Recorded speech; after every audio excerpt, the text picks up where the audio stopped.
The golden chandeliers of l'Étoile Dorée cast shimmering reflections on polished marble floors, each crystal droplet seeming to mock the ordinary world outside. This wasn't just a restaurant. It was a temple of wealth, a sanctuary for the elite, where the air itself smelled of money and privilege. Every whisper seemed expensive, every laugh tinged with the confidence that comes from knowing you belong. Marcus, the head waiter, moved through the dining room like a predator surveying his territory. His tailored uniform fit him perfectly, his shoes shone with military precision, and his smile, while technically present, never quite reached his eyes that constantly assessed, categorized, and judged everyone they fell upon. "Remember, David," Marcus whispered to a junior waiter, "we don't just serve food here. We curate experiences for those who deserve them." His gaze swept across the room, dismissing some patrons with barely concealed contempt, while approving others with slight nods.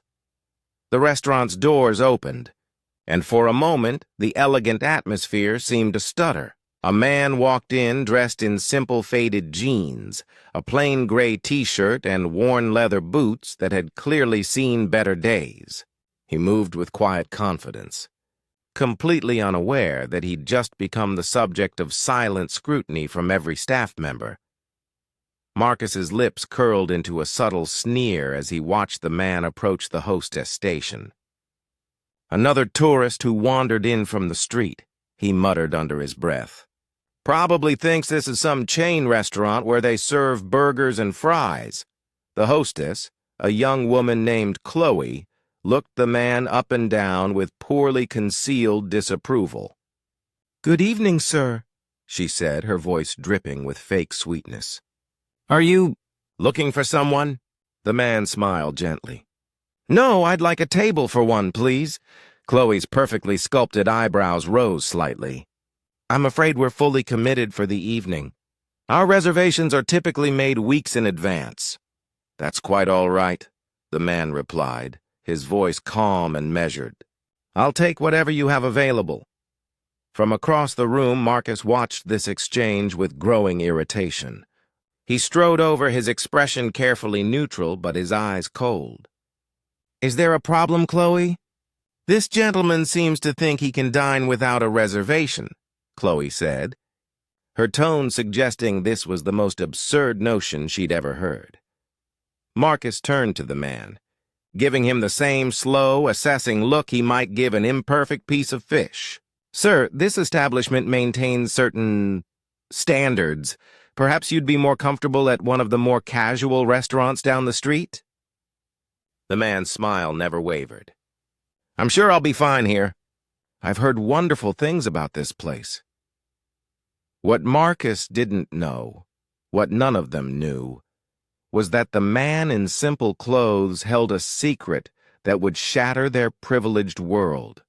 What happens next would not only leave everyone in the restaurant stunned, but would teach a lesson about judgment and humility that would be remembered for years to come. Marcus led Keanu through the elegant dining room, deliberately choosing a path that took them past the most judgmental-looking patrons. He stopped at a small table crammed between the kitchen doors and the service station, the worst table in the restaurant, where the sounds of clattering dishes and staff chatter created constant background noise. "This should suit you," Marcus said, his voice dripping with false courtesy. "It's cozy." Keanu glanced around, taking in the less-than-ideal location. "Thank you. It's perfect." Marcus's smile tightened. He handed Keanu a menu as if bestowing a great favor. "I should warn you, our prices are quite substantial. Perhaps you'd like me to point out our more affordable options." "I'm sure I'll find something wonderful," Keanu replied calmly. "Thank you for your concern." As Marcus walked away, he muttered to a passing waiter, "Tourists. They wander in from the street thinking they can experience fine dining for the price of a burger." Nearby, an elderly couple, Mr. and Mrs. Henderson, watched the exchange with concerned expressions. "That waiter is being deliberately cruel," Mrs. Henderson whispered to her husband. "The young man is handling it with remarkable grace," Mr. Henderson replied, his eyes following Marcus with disapproval. When Marcus returned to take Keanu's order, his demeanor had grown even more condescending. He stood over the table, notepad in hand, looking bored. "Have you managed to find something within your range?" Marcus asked, emphasizing the last word. Keanu looked up from the menu. "I'll start with the caviar tasting, then the truffle risotto and the Wagyu beef for my main course." Marcus froze, pen hovering over his notepad. "Sir, just to be clear, the caviar alone is $300. The Wagyu is $450. This isn't some chain restaurant where you can order things you can't pay for." "I understand," Keanu said, his voice even. "It all sounds wonderful," Marcus scoffed quietly. "As you wish. But we require credit card pre-authorization for orders of this magnitude." Throughout the meal, Marcus's behavior grew increasingly outrageous. He accidentally spilled water near Keanu's chair, served the food with dramatic flourishes and sarcastic comments, and loudly told another waiter, "Some people will be washing dishes all night." Each time, Keanu remained calm, eating his meal with quiet appreciation, occasionally smiling at other patrons who gave him sympathetic looks. The breaking point came when Marcus brought the dessert menu. "I suppose you'll want to see this, though I doubt you have room left in your budget." Keanu looked up, his eyes holding Marcus's for a long moment. "You seem very concerned about my financial situation." "We prefer to avoid unpleasant situations at the end of the meal," Marcus retorted. "Perhaps you'd like the check now? I can have it prepared quickly." "I haven't had dessert yet," Keanu said calmly. "Of course," Marcus replied, his voice thick with sarcasm. "Though our souffle requires a 30-minute wait and costs $85. Are you sure you want to commit to that?" Nearby diners were now openly watching, their conversations halted. The tension was palpable. Mr. Henderson stood up, his face flushed with anger. "Young man, that's enough. This gentleman has done nothing to deserve this treatment." Marcus turned to him, his professional composure cracking. "Sir, please don't interfere with my service.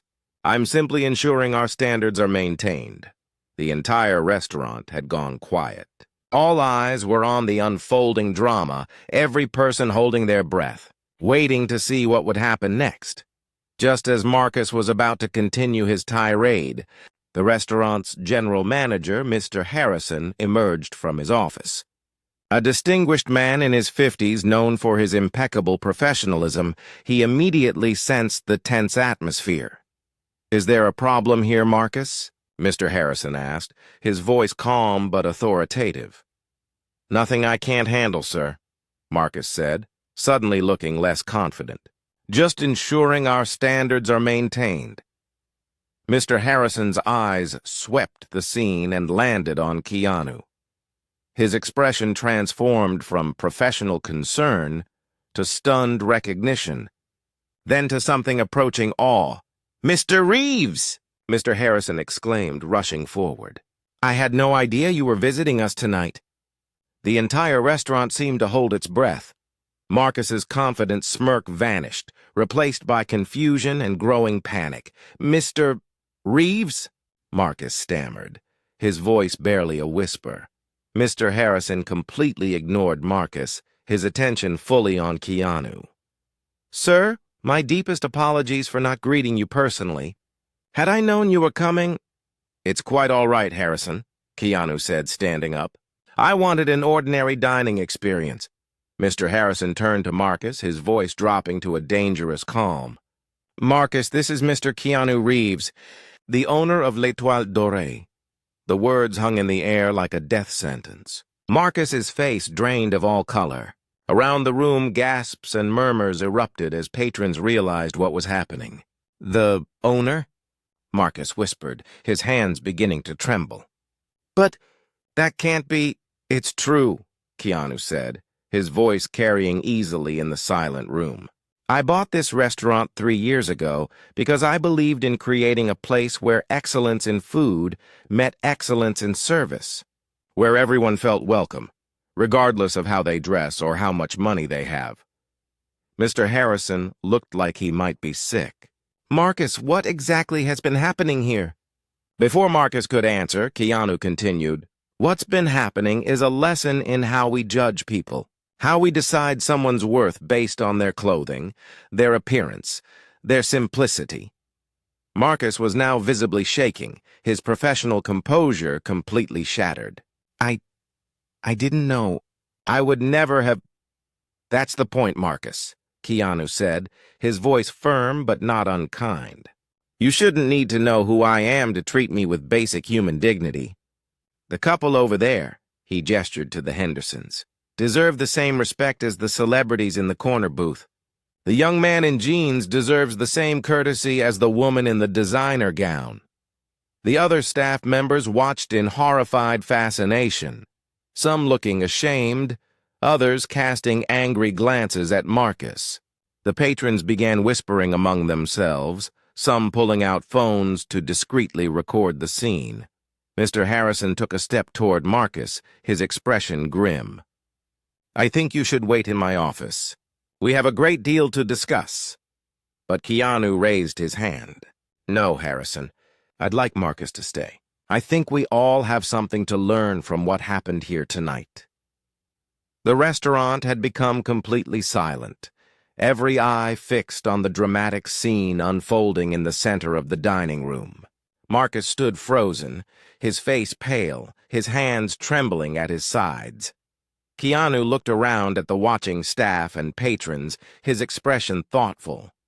We all make mistakes, he began, his voice carrying easily through the silent room. What truly matters is what we do after those mistakes. Today we witnessed a problem that goes far beyond poor service. We saw the impact of snap judgments, hidden biases, and a lack of empathy. He turned to Marcus, his gaze steady but not unkind. Marcus, I know what happened today was a mistake, and mistakes can be corrected as long as there's effort and a willingness to learn. What you choose to do next will define who you are. Marcus finally found his voice, though it was choked with emotion. Mr. Reeves, I don't know what to say. I'm so ashamed. Tears welled in his eyes, but he made no effort to hide them. I was so focused on maintaining what I thought were standards that I forgot the most important standard of all, basic human decency. Mrs. Henderson spoke up from her table, her voice gentle. We all get caught up in appearances sometimes. What matters is that we learn from it. Keanu nodded, a small smile touching his lips. Exactly. In the world we live in, it's all too easy to judge people based on what we see on the surface. Their clothes, their appearance, what they drive or where they live. But I want you to consider something. What happens when you choose to treat someone with kindness? When you decide to look beyond appearances and recognize another person's humanity? He stepped closer to Marcus, his voice softening. We all carry struggles that no one else can see. The person who seems out of place might be having the worst day of their life. The one who doesn't dress as expected might have achieved more than you could imagine. The kindness we choose to extend, especially to those who seem undeserving, might just be the gesture that changes everything. Marcus wiped his eyes, his voice firming with determination. I promise you, Mr. Reeves, I will change. Not just here at work, but in my life. I'll never judge someone by their appearance again. That promise is to yourself, Marcus, not to me, Keanu said gently. True change comes from within. And if you need help along the way, I'll be here. Mr. Harrison stepped forward, his expression thoughtful. Mr. Reeves, your message was clear. We'll work to ensure that L'Étoile Dorée reflects exactly what you envisioned, a place where everyone feels welcome and valued. The other staff members nodded in agreement, some looking relieved, others thoughtful. The patrons began to applaud softly, the sound growing until it filled the entire restaurant. As Keanu prepared to leave the restaurant, he paused at the door and turned back to face the room one last time. "If there's one thing I hope everyone takes from tonight," he said, his voice filled with sincerity, "it's this. In a world where you can be anything, choose to be kind. True strength lies not in judgment but in acceptance. And above all, remember that it's in the small choices we make every day that we shape not only the world around us but also who we are as human beings." He looked directly at Marcus, who stood watching with tears still glistening in his eyes. "Every person you meet is fighting a battle you know nothing about. Your kindness might be the only good thing in someone's day. Your compassion might be the lifeline someone desperately needs." The camera would zoom in on Keanu's face, showing the genuine emotion in his eyes. We live in a world that often values wealth over character, appearance over substance, and status over integrity. But we have the power to change that, starting with how we treat the people around us. He glanced around the restaurant, making eye contact with several patrons and staff members. The true measure of a person isn't in their bank account or their wardrobe. It's in how they treat those who can do nothing for them. It's in the respect they show to everyone, regardless of their position or appearance. As Keanu finally stepped out into the night, the restaurant remained silent for a long moment, every person reflecting on the powerful lesson they had just witnessed. Narrator: if this story touched your heart, if you believe in a world where everyone deserves respect regardless of their appearance, then do two things for us. Hit that subscribe button because we share stories like this every day that restore faith in humanity. And second, share this video with someone who needs to be reminded that true wealth isn't measured in dollars, but in kindness. The choices we make and how we treat others define not just their day, but our character. Be the reason someone believes in the goodness of people. Until next time, remember, kindness costs nothing but means everything.